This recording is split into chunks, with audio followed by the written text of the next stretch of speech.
சங்கீதம் 42:11. நீ ஏன் கலங்குகிறாய்?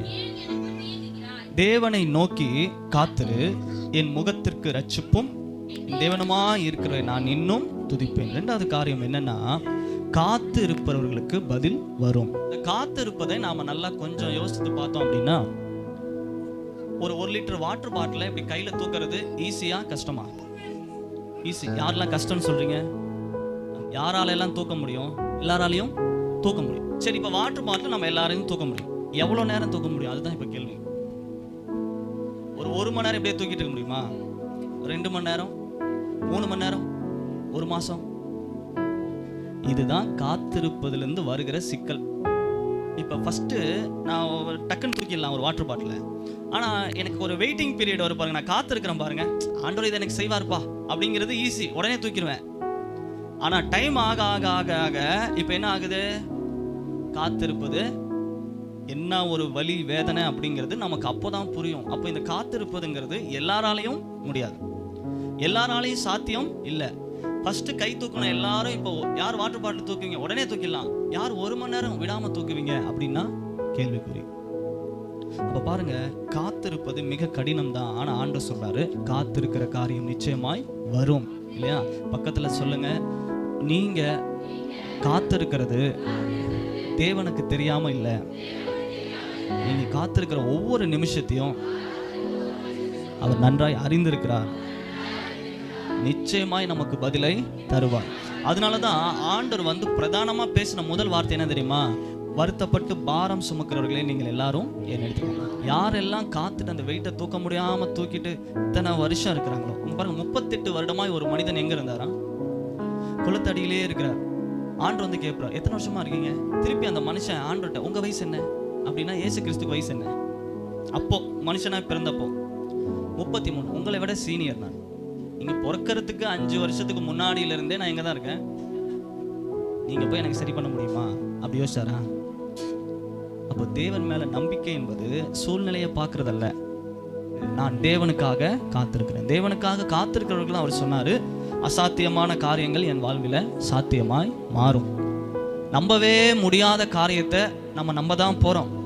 நடக்கவே நடக்காத காரியம் என் வாழ்க்கையில நிச்சயமா இந்த மாதத்துல நடக்கும். நிச்சயமாகவே முடிவு உண்டு.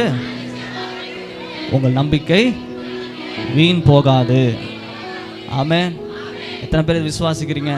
ஆமா. கர்த்தர் என் பட்சத்தில் இருக்கிற வரைக்கும் எவ்வளோ பெரிய பர்வதங்கள் எனக்கு முன்பாக இருந்தாலும் அதை சமமாக்குறவர் என் கூட இருக்கிறார். அதை மிதித்து போடுகிறவர் எனக்குள்ள இருக்கிறார். என்ன அது மிதித்து போடணும்னு நான் நினைக்கும் போது என்னை போரடிக்கிற எந்திரமா மாத்தி கூட என் கையை கொண்டே அதை என்ன பண்ணுவாராம்? செய்து முடிப்பார். அப்ப எல்லாவற்றுக்கும் மேலா இருக்கிறவர் யார் தான்? தேவன் மட்டும்தான். என் சூழ்நிலையை விட, இந்த உலகத்தை விட அவர் ஒருவரே மேலானவர். அவரால் அன்றி வேறு ஒருவராலும் ரட்சிப்பில்லை. அவரை நம்பி இருக்கிற நாம எல்லாரும் பார்ப்பாங்க, முட்டாள் இந்த வாட்டர் கேன் என்ன பண்ணிட்டு இருக்கான்? தூக்கிட்டே இருக்கிறான். அறிவு இருக்கா இல்லையா? யாராவது இதை செய்வானா? நீ இப்படி காத்துட்டு இருக்கிற ஆண்டவர் பாப்பாரு, நீ பாக்கியவான். யாருமே செய்யல, ஆனா நீ எனக்காக காத்திருக்கிற. அப்ப நாம தேவனுடைய பார்வையில் எப்படி இருக்கிறோம்? பாக்கியவான்கள். பக்கத்துல சொல்லுங்க, பரிதாபமானவர்கள் நீங்க இல்லைங்க, பாக்கியவான்களா இருக்கீங்க. ஆமென். பாக்கியவான்களா இருக்கிறோம், பரிசுத்தவான்களா இருக்கிறோம். ஆமா. கர்த்தருக்கு காத்திருக்கிறவர்களோ புது பலன்.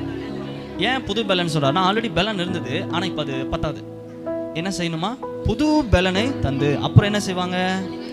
கழுகுகளை போல செட்டைகளை எடுத்து உயர எழும்புவாங்க. ஏன்னா உயரத்திலிருந்து பார்த்தா, சி இந்த பர்வதத்தை பார்த்தா நான் இவ்வளவு பெருசு நினைச்சேன், ஆண்டவர் என்னை அதுக்கு மேல கொண்டு போயிட்டு இது ஒண்ணுமே இல்லடா, இது ஒரு காரியமே இல்லை இல்லையா?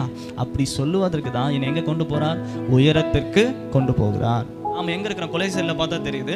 அவருக்குள்ளாக நாம் இருக்கிறோம். அவரை தாண்டி தான் எதுவுமே என்ன அணுக முடியும். ஆனா ஒரு உண்மை என்னன்னா, அவரை யாராலையும் தாண்டவே முடியாது. அப்ப அவரை தாண்ட முடியுமா? யாராலையும் தாண்ட முடியாது. அங்க உலகத்திலே ஒரு சேஃபான இடத்துல என்னை கொண்டு போய் வச்சுட்டனால எனக்கு ஒரு நன்மையும் குறைவுபடாது, எந்த தீங்கும் என்னை அணுகாது. அப்போ இங்கே அதுதான் பார்க்குறோம். இவ்வளோ சொல்லி அவர் சொல்றாரு, என் ஆத்துமாவே நீ ஏன் கலங்குற? மறந்துட்டியா தேவன் யாருன்னு? அவர் என்ன செய்வார் அப்படிங்கிறத மறந்துட்டியா? எங்கேயோ இருந்த நம்மளை, குப்பையிலும் புழுதியிலும் இருந்த நம்மளை கொண்டு வந்து பிரபுக்களோடும் ராஜாக்களோடும் அமர பண்ணி நான் தான் ஆண்டவர் அப்படிங்கிறத ஒவ்வொரு நாளும் என் வாழ்க்கையில காட்டுறாருன்னா இல்லையா, தேவனை ஒரு மனுஷன் நம்பி வந்தா அவன் வாழ்க்கை எப்படி இருக்குங்கிறதுக்கு நம்ம தான் சாட்சியா இருக்கிறோம். தேவன் ஜீவனோடு இருக்கிறார் என்பதுக்கு சாட்சி நான் இன்னும் உயிரோடு இருப்பது தான் இல்லையா. தேவன் நம்மளை சாட்சிகளாக வைத்திருக்கிறார். அப்போ எல்லா காத்திருப்புக்கும் ஆண்டவர் பதில் கொடுக்காம போனதே இல்லை இல்லையா. அப்போ இங்க என்ன பார்க்கிறோம்னா, நான் காத்திருக்கும் காரியத்துக்கு என் வாழ்வில பதில் வருகிறது.